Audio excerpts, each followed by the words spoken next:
so let us start.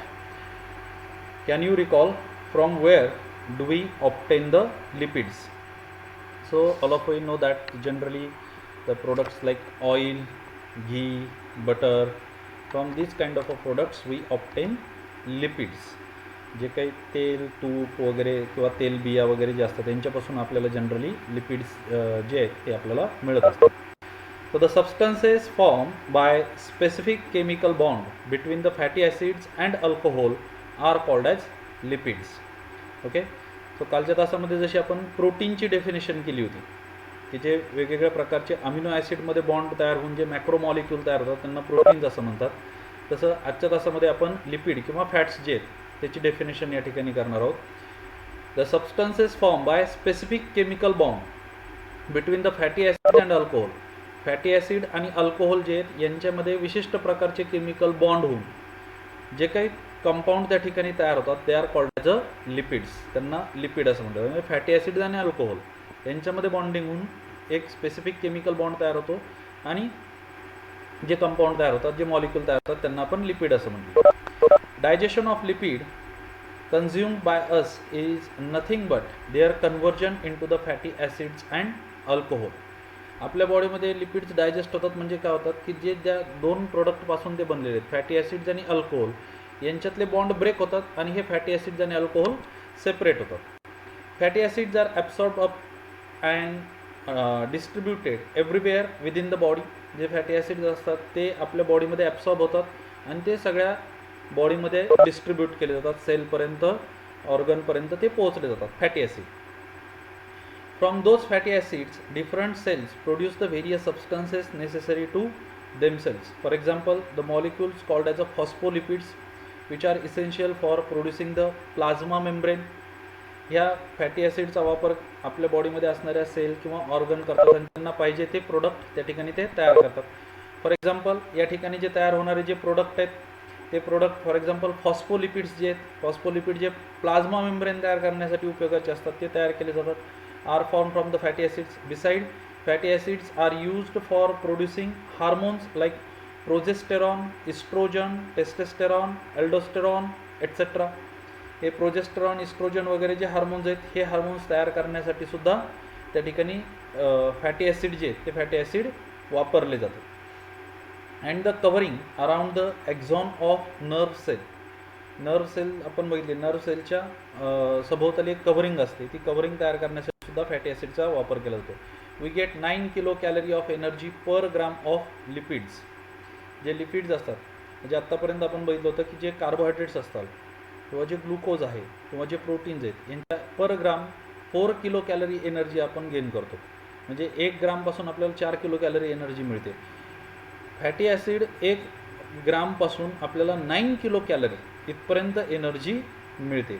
म्हणजे energy rich source आहे, याच्यापासून खूप जास्त प्रमाणात एनर्जी मिळते. पण परत एक गोष्ट लक्षात घेण्यासारखी आहे की यांच्यापासून जरी आपल्याला एवढ्या मोठ्या प्रमाणात एनर्जी मिळत असेल तरी according to our body mechanism first glucose it is used for the energy production. आधी ग्लुकोज वापरलं जातं एनर्जी प्रोडक्शनसाठी.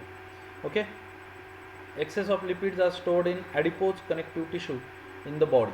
जे जास्तीचं जे फॅटी ॲसिड जे असतात किंवा जे लिपिड्स असतात ते ॲडिपोज टिश्यूमध्ये स्टोअर केले जातात आपल्या शरीरामध्ये. म्हणजे ग्लुकोज जे ते ग्लायकोजनच्या स्वरूपात लिव्हरमध्ये स्टोअर केलं जातं.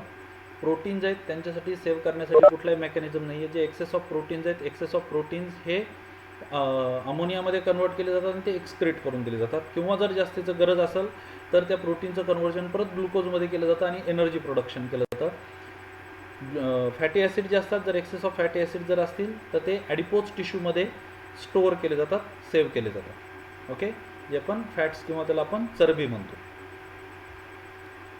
Okay, now think about it. Many times you cannot eat hot food due to the inflammation or ulceration in mouth.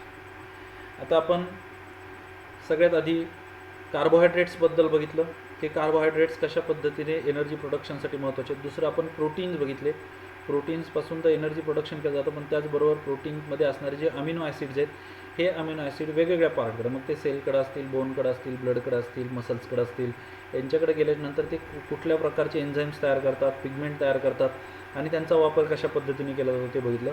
त्यानंतर जे फॅटी ॲसिड्स असतात, फॅटी ॲसिड्सपासून एनर्जी प्रोड्यूस केली जाते.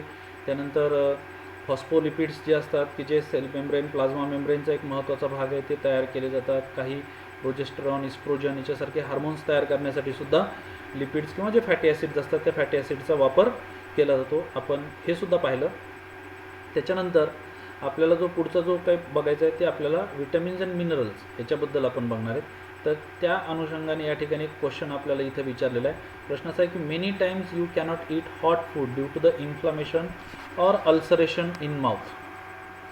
म्हणजे अल्सरेशन इन माउथ म्हणजे आपण जनरली त्याला तोंडातलं येणं म्हणतो, किंवा जे काही हिंदीमध्ये ते छाले जे असतात ते तोंडामध्ये जे येतात. तर अशा प्रकारचं जर का आपल्याला जर का काही असेल तर आपल्याला गरम पदार्थ असतील ते आपल्याला त्याच्यामुळं खाता येत नाही. So basically this ulceration in mouth it causes because of the deficiency of vitamins.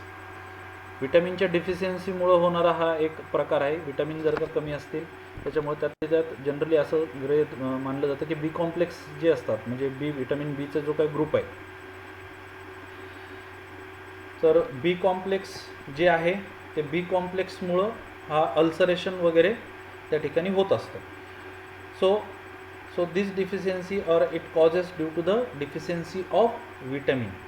Some person experience difficulty in night vision since their childhood or adolescence. काही जणांना लहानपणी जे काही दृष्टी जी आहे ती तेवढी व्यवस्थित नसते, व्यवस्थित दिसत नाही, किंवा वयस्क लोकांमध्ये सुद्धा हा प्रॉब्लेम दिसू शकतो. It causes due to the deficiency of vitamin A. Vitamin A जे असतो त्याच्या कमतरतेमुळं या प्रकारच्या गोष्टी आपल्याला दिसून येतात. Okay. So vitamins are a group of heterogeneous compounds of which each is essential for the proper operation of various processes in the body. आता आपल्याला विटॅमिनची डेफिनेशन आपल्याला विचारली जाते. विटॅमिन काय? Vitamins are the group of heterogeneous compound. हा heterogeneous कंपाऊंडचा एक प्रकारचा काय आहे, हा ग्रुप आहे. It is a group of heterogeneous compound which each is essential for the proper operation of various processes in the body. प्रत्येक हेट्रोजिनस कंपाऊंड जे आहे ते आपल्या शरीरामध्ये गरजेचं आहे, उपयोगाचं आहे काही विशिष्ट प्रकारच्या फंक्शनसाठी. There are main 6 type of vitamins. 6 वेगवेगळ्या प्रकारचे विटॅमिन्स आहेत. Example A, B, C, D, E and K. हे विटॅमिन आहेत. A, B, C, D, E आणि के.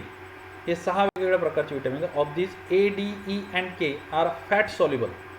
त्यातले जे विटॅमिन आहे ए, डी, ई आणि के हे फॅट सॉल्युबल विटॅमिन आहेत. Whereas B and C are water soluble.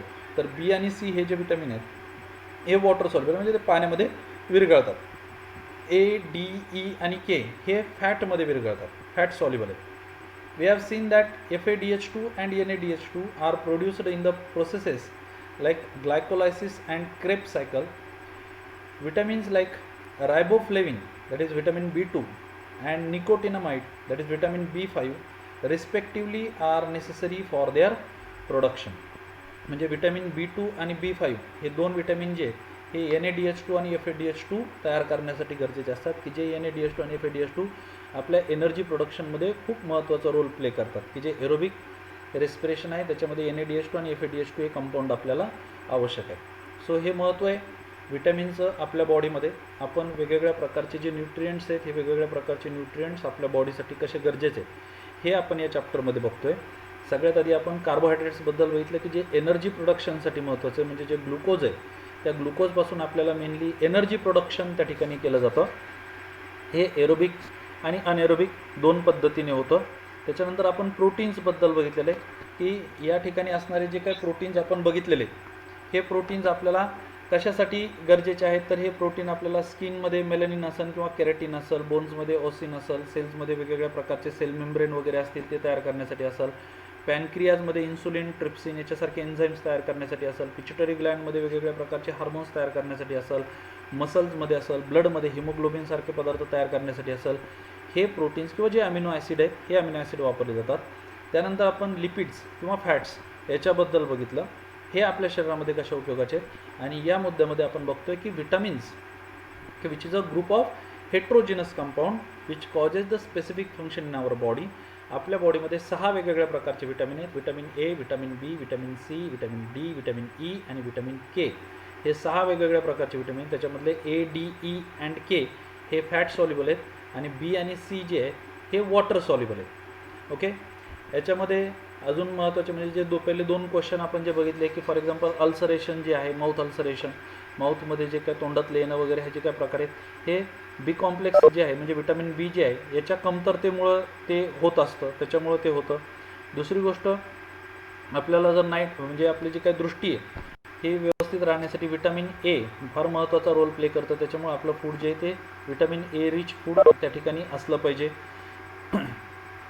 तर यासारख्या गोष्टी जे आहेत यासारख्या गोष्टी आपण विटॅमिनच्या बाबतीमध्ये बघितल्या तर त्याच्यानंतर सगळ्यात महत्त्वाचं NADH2 आणि FADH2 तयार करण्यासाठी विटॅमिन B2 आणि B5 जे आहे दॅट इज रायबोफ्लेविन आणि निकोटिनामाइड, या 2 गोष्टी जे आहेत ह्या महत्त्वाच्या असतात. So that is the importance of vitamins in our body. हे आपल्या बॉडीमध्ये विटॅमिनचं इम्पॉर्टन्स आहे, महत्त्व आहे. आता या ठिकाणी काही यूज युअर ब्रेन पॉवर दिलेलं आहे की जे क्वेश्चन जे आहेत हे मी तुम्हाला आजच्या होमवर्कमध्ये तुम्हाला हे क्वेश्चन विचारणार आहे की त्या होमवर्कमध्ये तुम्हाला ते क्वेश्चन तुम्ही सोडवणं हे मला अपेक्षित आहे. ओके.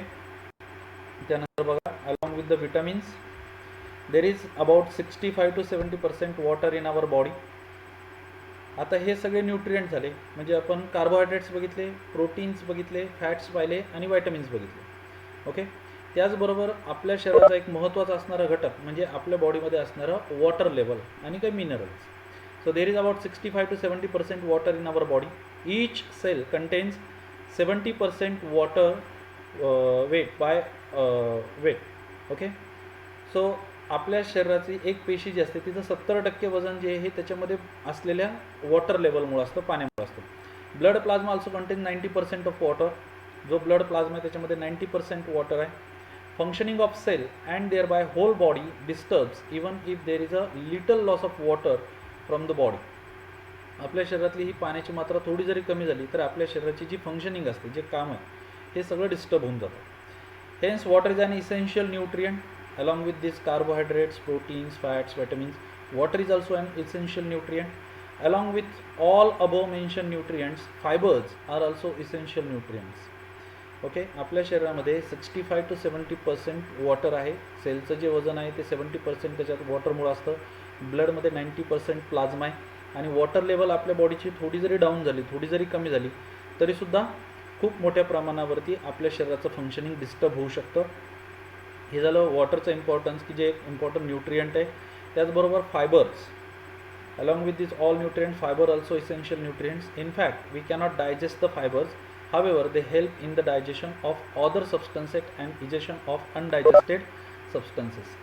फायबर आपल्या बॉडीमध्ये आपण डायजेस्ट करू शकत नाही परंतु ते इतर प्रोडक्ट डायजेस्ट करण्यासाठी मदत करतात. त्याचबरोबर in egestion process that is to excrete the waste material, जे वेस्ट मटेरियल अनडायजेस्टेड पार्ट जो आहे तो एक्सक्रीट करण्यासाठी सुद्धा फायबर कंपाऊंड जे असतात ते महत्त्वाचे असतात, फायबर्स महत्त्वाचे असतात.